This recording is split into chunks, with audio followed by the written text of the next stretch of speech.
Chapter 10. Home. "Zarara, you are good with people. Go and ask them for a lift," said Queen Maeve. "I'm good with sleeping people," Zarara said, looking nervous. She ran over to the tourists and started dancing around on Buddy's shoe, shouting, "Hello there! Excuse me! Down here! Hello-y!" Buddy looked down. He elbowed his wife. "Look, honey! A leprechaun! I told you they were real!" They picked Zarara up carefully and placed her on the stone wall. "Can we get a photo, dear?" said Honey. Zarara posed for a few selfies with the tourists. "Are you magic? Can you do a wish for us?" She started feeling quite important with all the attention. "Of course, I can grant you one wish," she said, spinning around with a flourish. The other fairies looked on in horror. "We are searching for our roots. Can you tell us where we can find the Birks of Kinvara?" Phew, that one was easy. "They own the supermarket in the centre of town," she said. "And in return, could you give us a lift up to the fairy village, please?" All the fairies appeared from behind the bush. "Awesome!" said the tourists. They all hopped onto the floor in the back of the car. They were home! Arthur was so happy to see them, he started crying. Zarara went down the path, leaving her rucksack at Queen Maeve's door alongside all the others.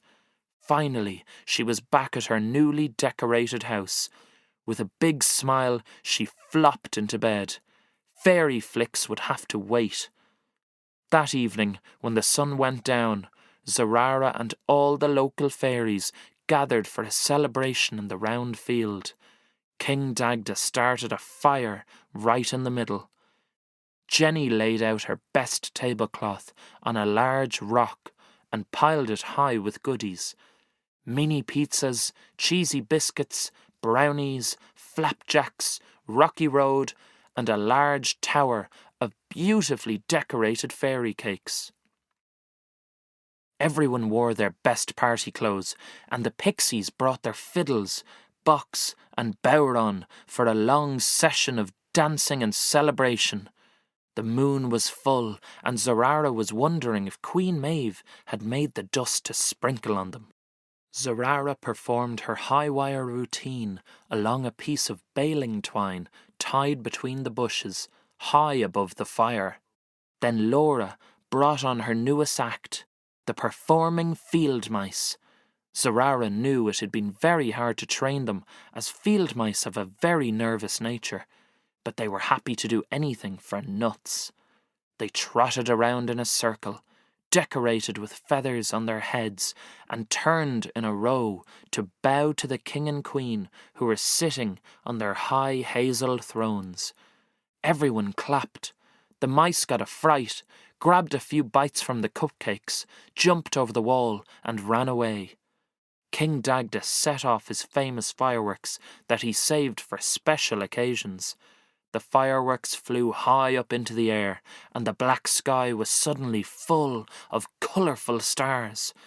King Dagda had secretly filled them with dust, which sprinkled down on all the fairies.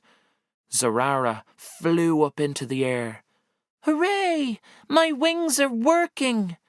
The pixies began their new hit tune. "It won't be long before the Christmas fairy is back," thought Zarara. The dancing began.